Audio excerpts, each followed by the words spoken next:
Continuemos aquí en Tele Santo Domingo.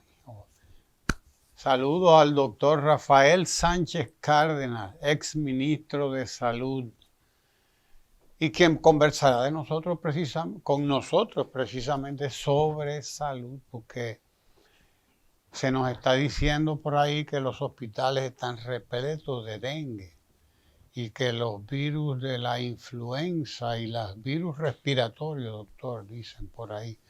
Pero realmente oímos a la gente quejarse de que hay mucho dengue. Que estábamos hablando con una persona de San José de Ocoa, por ejemplo, ¿no?, que nos decía que el hospital estaba congestionado por los casos de dengue.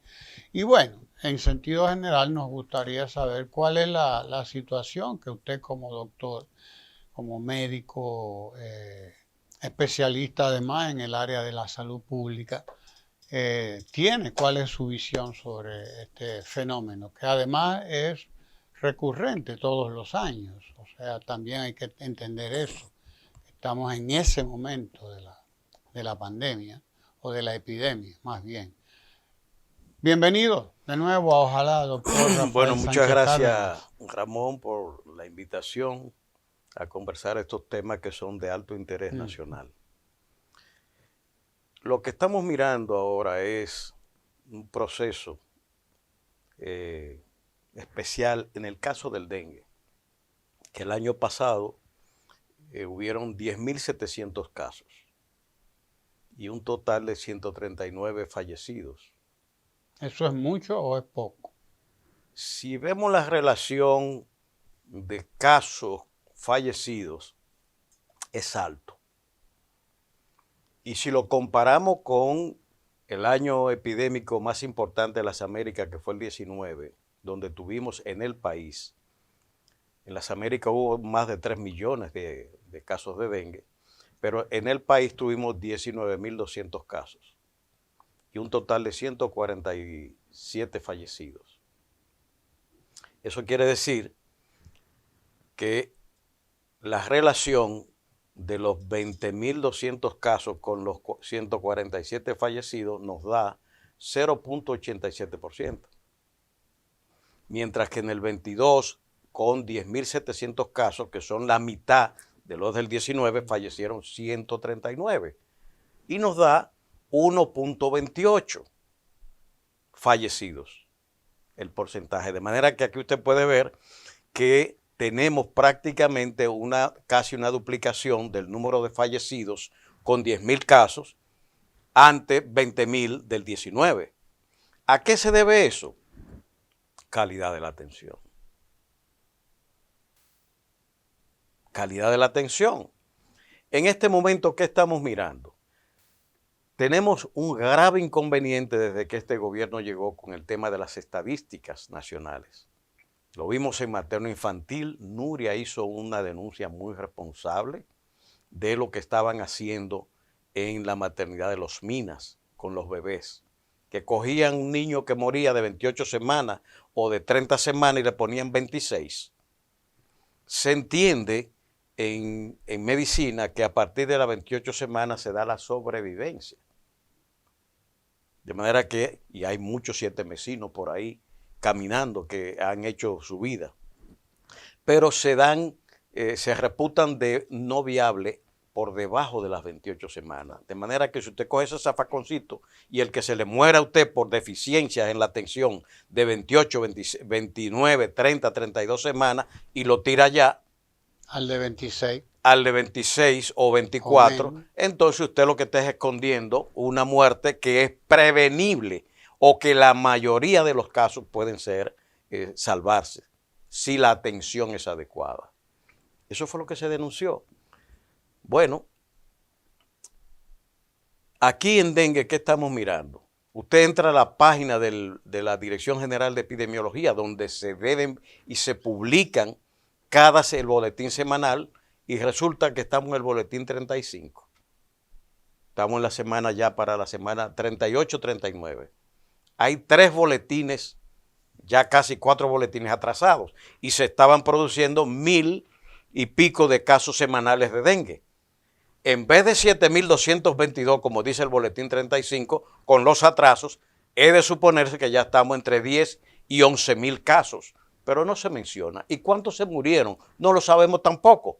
Nos van frisando y atrasando la información actualizada con fines de controlar en la opinión pública la preocupación ciudadana que ha habido. ¿Qué problema tienen ellos? Ellos han tenido que movilizar médicos para dar apoyo, por ejemplo, a Lugo Mendoza y a la propia, el Hospital Robert Reed, debido a la cantidad de casos que se estaban presentando. Tenemos reportes de médicos que van allá, que ven 30 casos de febriles y 20 y pico califican para dengue. Sin embargo, nos tienen frisados. Hay un manejo malicioso de la información estadísticas con fines de evitar el escándalo que representa esta preocupación ciudadana por el aumento de los casos de dengue. Y esto acompañado por el hecho de que la gente no ve la acción del Ministerio de Salud Pública en la eliminación de cacharros, en la fumigación y eliminación de mosquitos adultos, en la prevención junto a los ayuntamientos de la limpieza urbana que tiene que darse, del tema del agua, que tiene que tomarse medidas preventivas, clorándola, el famoso cloro untado, tanque tapado, es decir, y la campaña educativa para que la gente se integre en la respuesta y manejo de riesgo. Usted no lo ve. Entonces, eso es lo que estamos viviendo en ese caso. Pero si seguimos con la información de las enfermedades de salud colectiva, tenemos, por ejemplo, un 90% de incremento de la tosferina. Perdón, de la difteria. Y un 109% de incremento de la tosferina. Un 32% de aumento de la mortalidad por dengue. Todas con vacunas. ¿A qué apunta esto? O que en el programa ampliado de inmunizaciones hay problemas. Son enfermedades prevenibles por vacunas. ¿Y qué ha pasado con esas vacunas? Leptospirosis.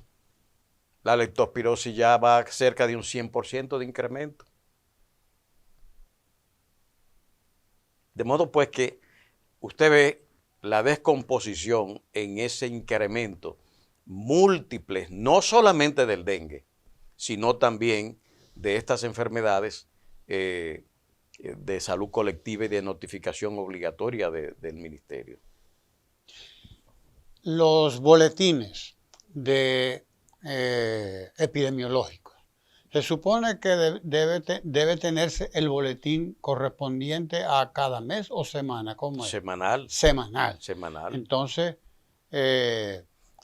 no hay una publicación de ese boletín semanal, sino que van quedando 3, 4 semanas. Ellos tienen de 3 a 4 semanas de retraso siempre. ¿Y cómo es posible cuando se supone que hay un reporte de eso, ¿no? Que debe llegar de los hospitales? Ellos tienen la información, porque bueno, el sistema matriz en la Dirección de Epidemiología, EPI 1 y EPI 2, como se llama, llegan allá y ellos tienen la información.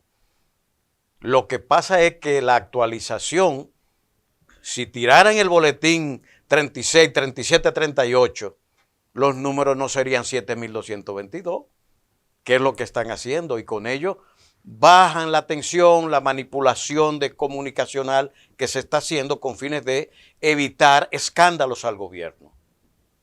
En el momento en que el presidente y el gobierno estaban asediados por los apagones, por la preocupación por el dengue, que choque el metro, que la preocupación por los precios de los alimentos, que explota en San Cristóbal. Es decir, el gobierno estaba asediado. La crítica pública por el tema del endeudamiento nacional, sacaron el conejo de la frontera. Que desde el 21 se viene tratando el tema del jodido canal. Pero se ha tragado todo el canal. el tema haitiano con la movilización militar de helicóptero, usted dijo, bueno, aquí ya estamos en Juana Méndez en 1 hora. Vamos a bombardear el canal, es decir, parecía todo un aparataje tal, parecía no, es y fue un aparataje tal que usted diría que el país acaba de entrar en guerra con Haití. No, lo que estaba escondiendo es esa tensión, ese arrinconamiento que tenía el gobierno con ese conjunto de temas y preocupación. De ahí en adelante. Y siguen ahí, siguen ahí. De ahí en adelante nada más se habla del tema haitiano. Lo que pasa es que las medidas que se tomaron implicaban en sí misma un entrampamiento del propio gobierno, que lo que buscaba, y consiguió algo en ese sentido, de movilizar la emoción social con el tema haitiano y sacar el provecho político, que es lo que estaban haciendo. Pero ahora se han dado cuenta que no pueden bombardear el canal, que no lo se ha podido, que no, las medidas no han producido el efecto de parar el canal. Al contrario, lo que hizo fue unificar a los haitianos. Mansos y cimarrones estaban en el canal, conviviendo. Las pandillas y la policía que no se, ahí se encontraron y estaban conviviendo. De manera que eso produjo un exacerbamiento del espíritu nacional de los haitianos. Aquí también el presidente lo hace para unificar, o la línea de campaña presidencial para unificar la opinión pública en torno a él. Y desde un mitin llama a los partidos de oposición al diálogo, donde ahí mismo le mete caña a la oposición y lo invita a la vez a sentarse a dialogar el tema haitiano. Vaya usted a ver. De manera que aquí estamos en una situación de serias dificultades de los hospitales nacionales por desabastecimiento, por deterioro. Y eso los ciudadanos lo pueden ver en los hospitales cuando van. Tienen que salir a buscar los medicamentos. Insumos, faltan medicamentos. Pero por pila. Por pila. Las boticas, no hay lo que la gente necesita. Pero se quiere permanentemente, mediante acciones comunicacionales, tapar eso, aunque la población siga padeciendo esos problemas. Usted ha mencionado ahora mismo el caso terrible de casi 40 muertos en San Cristóbal por aquella explosión. Y ha habido críticas a la forma en que se ha manejado aquello en términos de las informaciones, en términos no solo de qué fue lo que en realidad pasó allí, sino también del tratamiento que se les dio a la información y a los propios pacientes y a la escena del crimen, como se dice, que el propio doctor Sergio Sarita denunció que eso fue muy mal manejado. ¿Usted qué opina sobre el tema? Bueno, ahí evidentemente, o sea, no solamente la escena. Porque además estamos hablando de un problema posterior de salud pública, que lo es. Es que en fenómenos de esa naturaleza la salud está inmediatamente de por medio. No es solamente de bomberos, o sea, para apagar el fuego, sino de salud. Ahí habían cadáveres, había esparcido biológicos por todas partes con la explosión y por tanto la intervención de salud pública era de primera línea. Y patología forense, o sea, todo eso tiene que intervenir y acordonar esa zona para que la gente no esté introduciéndose, y pasaron días incluso con lluvias, de manera que las condiciones para que ahí se produjera más afecciones estaban dadas. Evidentemente, un fenómeno de esa naturaleza, con los permisos que han implicado, todavía está por saberse a profundidad lo que ha sucedido. Hay un supuesto sometimiento que se va a hacer a la empresa principal que se señala y que esperemos que se establezca la verdad de lo que pasó allí. Pero alguien autorizó todo lo que estaba instalado allí o no se inspeccionaba. para llegar a una explosión de esa naturaleza. Y ya los principales acusados del problema están en su casa. Pagaron una fianza y Sí, bueno. sí, correcto. O sea, el tema es que eso tiene que llevarse a los tribunales y que esto determinen la responsabilidad de cada quien. Hubo descuidos ciertamente en el manejo de la información, en el tratamiento casi de toda la de información. escena. El esquema habitualmente que se sigue es de restringir información y dosificar información, aunque se tengan, como el caso de los boletines. No hay razón para que el boletín 36, 37 no estén en la calle de la Dirección de Epidemiología, que no sea, para no decir que de los 1000 y pico que se producían semanal, ya no estamos en 7, sino en 10. Con lo cual prácticamente vamos a equiparar el año pasado en dengue. ¿Cómo se explica que no se perciba, no se ve los programas, no solamente de vacunación, que había de manera intensiva, como se hacía antes? Creo que también han cancelado personal de ahí, de ese programa. Concretamente hubo una denuncia de cancelación de personal ahí. Pero la verdad es cómo se explica en un gobierno que están hablando de un presupuesto que va galopando hacia arriba, hacia arriba, hacia arriba. Presupuesto que va galopando, porque el nuevo va por 1 billón, casi 1.400.000.000.000 de pesos. Es una cosa en 3 años. En 3 años se ha multiplicado considerablemente el presupuesto. Sin embargo, vemos el recorte de programas de programas de salud comunitarios, como los planes de publicidad que hubo antes del clorotado, el suministro a la población de los programas no solamente de vacunación, sino también de fumigación, del cloro que se le llevaba a la gente y se le explicaba cómo las brigadas que salían a hacer todo aquel trabajo. ¿Cómo se explica que habiendo mucho más dinero, de acuerdo con el presupuesto, pues hayan descuidado los programas y haya menos medicamentos en los hospitales, etcétera? ¿Cómo se explica? Bueno, es que, por ejemplo, yo le pongo un caso explicativo. En mayo hubo una alerta epidemiológica para dengue. Hace 4 meses. Bueno, por pico, aún con la alerta, ahí fue que la cosa subió de verdad. Y estamos ahora en ese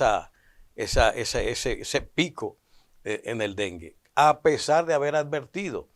Pero nadie veía las acciones preventivas que tenían que hacerse, como es la campaña de orientación a la población para tomar medidas.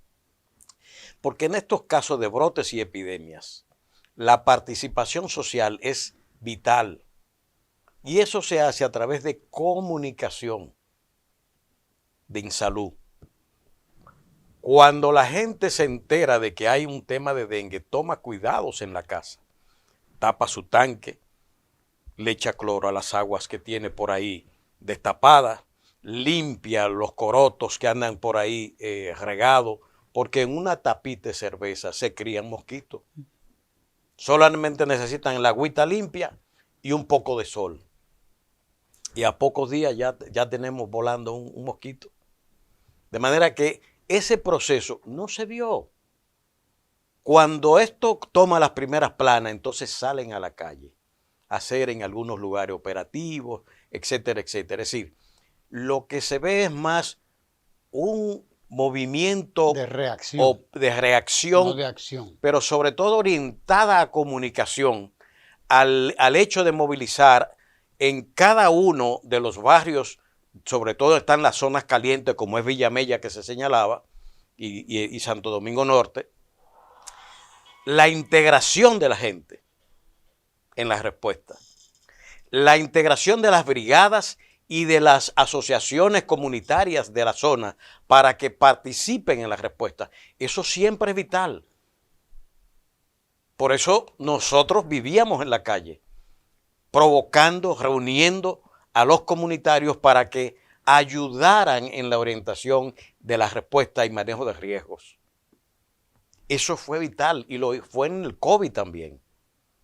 Siempre con las comunidades, las iglesias, participando en la respuesta. Eso usted no lo ve. Con todo y que el presupuesto se ha aumentado. El presupuesto ha aumentado, pero fíjese que el presupuesto de salud sigue prácticamente igual. En el plan de gobierno del Partido Revolucionario Moderno, con el que el presidente ganó, se ofrece llevar a 4% la inversión en salud. Como lo establece la Estrategia Nacional de Desarrollo. Exacto. Y dice en el propio plan que la gente lo puede buscar, el plan de gobierno del presidente. Llevarlo a 4% para alcanzar la media latinoamericana. No han movido un solo centavo. Está rondando el 2%. La situación está prácticamente igual. Hay un incumplimiento. El plan de gobierno dice que iban a ser 4 ciudades sanitarias. No han iniciado ninguna.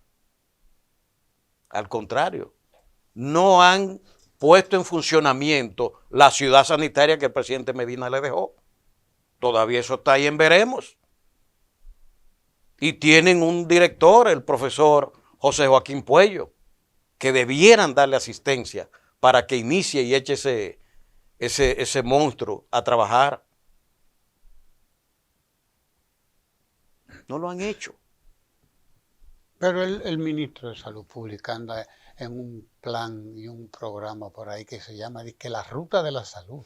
Muy y bien. Lo vemos que aparece hoy en tal hospital. Sí, y después en el otro. Pero ¿qué es la ruta de la salud? Explíquenos usted qué es. Son un sistema muy usado por los políticos de operativos médicos con marchas dentro de los pueblos que la encabeza el propio ministro. ¿Con marchas? Sí. Una vez que concluye eso, hay una marcha por el pueblo encabezada por el ministro con su bata blanca. Eso es lo que se llama ruta de la salud. Operativos médicos que lo han bautizado así. Eso lo hacen todos los políticos. Históricamente. Ahora, ¿qué valor tiene eso de manera fíjense usted que lo importante que tiene esto es el enfoque de la prevención, cómo se ve. En base a esos operativos, cuando usted sabe que el mejor enfoque preventivo viene por algo que no es de ahora, que está en la ley 8701 de Seguridad Social y que viene pugnándose en salud pública desde hace mucho. La atención primaria en salud como estrategia para la resolución de manera económica del 85% de los casos y de llevar a la comunidad cercanía y calidez en la atención.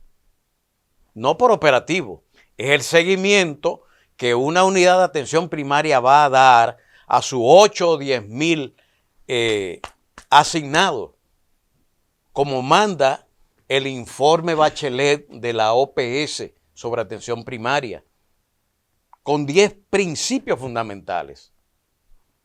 Adscripción territorial de la unidad de atención primaria y adscripción poblacional. Y desde ahí organizar la participación social, que es otro principio, hacia la prevención y el cambio de los estilos de vida. Los estilos de vida no se cambian con operativos médicos. ¿Qué es lo que usted quiere decir? Que el ministro de Salud lo que ande haciendo política con esta ruta de la salud. Son operativos médicos con la pretensión de prevención. Pero el enfoque de la prevención sanitaria no se funda en operativos médicos, sino en cambios estructurales de reforzamiento del primer nivel de atención y de implementación de la estrategia de atención primaria, donde, contrario a lo que existe que dicen, ay, hay 1.800, 1.900 unidades de atención primaria. No la cuente, que el tema no es así. El tema es la adscripción de una población a una unidad de atención primaria en la que el equipo de salud de esa unidad de atención primaria es responsable de esos 8.000 o esos 10.000 y que maneja las historias clínicas individuales y familiares, y el manejo por ciclo de vida de todos los procesos que implica esa prevención. Niños, su proceso de vacunación, su orientación en salud, acción de salud escolar. Fíjense cómo es que vamos haciendo el proceso de prevención. Los adultos, diabéticos, hipertensos crónicos, atención focalizada en ellos.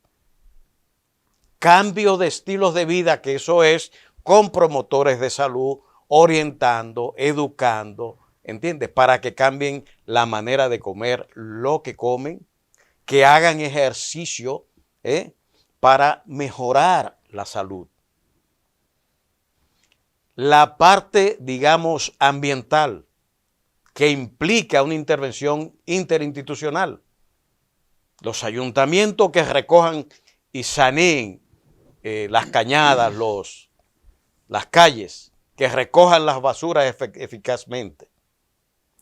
La CAS que lleve agua a los hogares, no que las recojan en una acera, en una llave pública de esa. Entonces hay que avanzar en un programa de prevención y promoción de la salud de esta naturaleza. Eso no se logra con ruta de la salud. Y con marcha. Y marchas y estos operativos médicos y me voy y nos vemos para el próximo cuatrenio. Eso no es verdad. Hay un problema que persiste, parece, ¿no? En cuanto al suministro, y con esto terminamos, doctor Sánchez Cárdenas, de los medicamentos de alto costo, los pacientes con medicamentos de alto costo. Parece que persiste el problema de suministro a tiempo de estos medicamentos. ¿Qué es lo que ha pasado? Porque eso antes estuvo funcionando bastante bien. ¿Qué es lo que sigue ocurriendo? Bueno, ahí hay un lío que ni ellos mismos parece que lo pueden desenredar. Porque nosotros teníamos 2.800 millones de presupuesto y atendíamos 12.000 pacientes, 12.200 pacientes. El 5 de abril del año 22 hubo una reunión de las sociedades especializadas que tienen que ver con el programa, el ministro y la directora de alto costo, Dafne Villalba. En ese encuentro se dijo que tenían 15.700 pacientes y que el presupuesto era de 4.500 millones. Prácticamente el doble de lo que nosotros teníamos.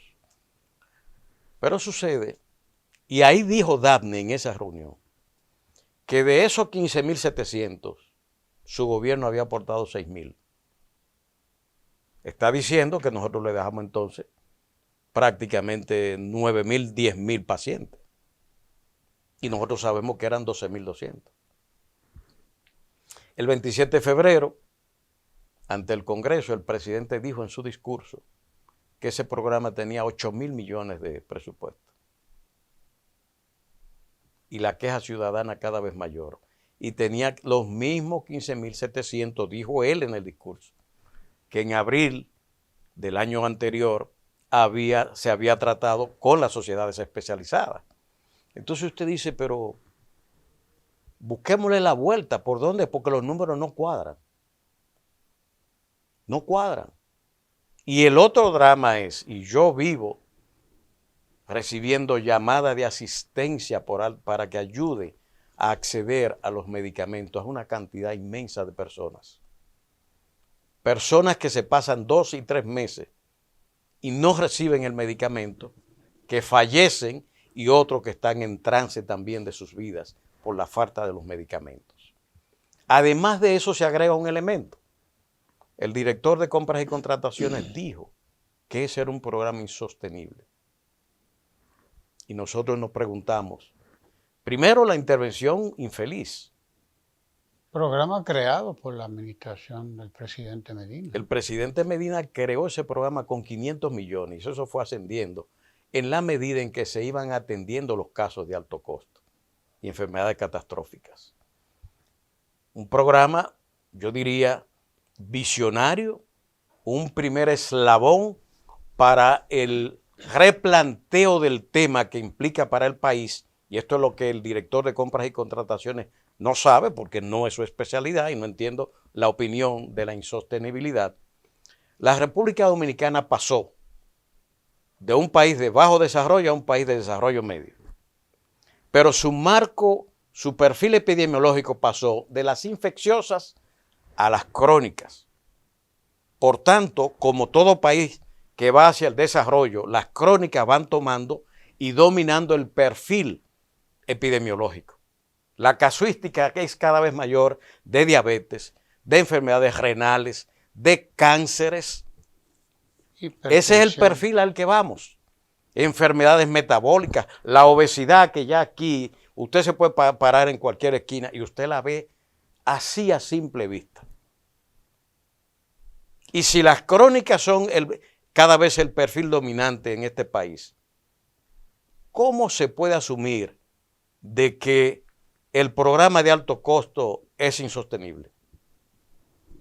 Todo lo contrario. Si lo que tenemos es redefinir y ampliar la política visionaria que tuvo el presidente cuando abrió el programa y ver de qué manera se va a articular el manejo del nuevo perfil epidemiológico basado en crónicas y catastróficas.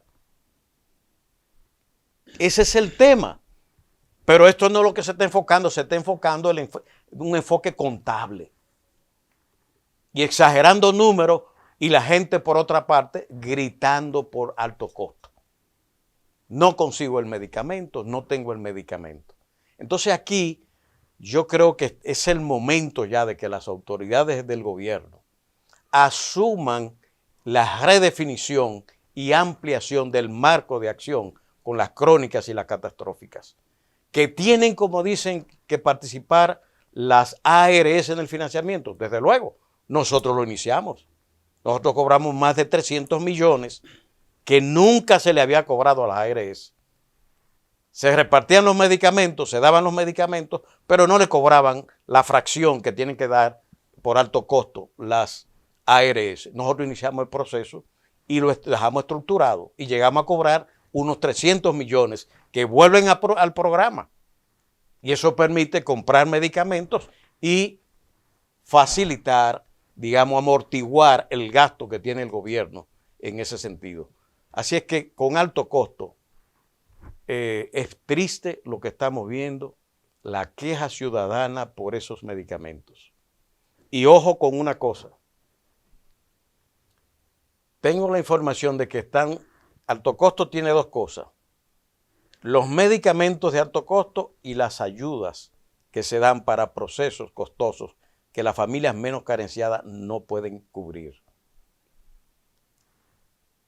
Tengo la información de que están, y probablemente por ahí se está yendo, ese incremento que tienen con el programa. Están relajando las ayudas y no la están focalizando en los pobres, que ya de por sí tienen un tema, porque aquí hay dos salud, la salud de los contributivos y los que pueden, y la salud de los pobres que son de los subsidiados y los que no están en el programa. Dos, como usted tiene una capital dividida en dos, el gran centro metropolitano y la gran capital de la pobreza, que está como el yaque dormilón, como un cinturón abrazándola. ¿Entiende? Pero esto se está extendiendo. Es decir, aquí con estos programas y esos enfoques tenemos que volver a la discusión seria de estos temas. Gracias, doctor Rafael Sánchez Cárdenas. Usted quédese ahí en Tele Santo Domingo, no se mueva.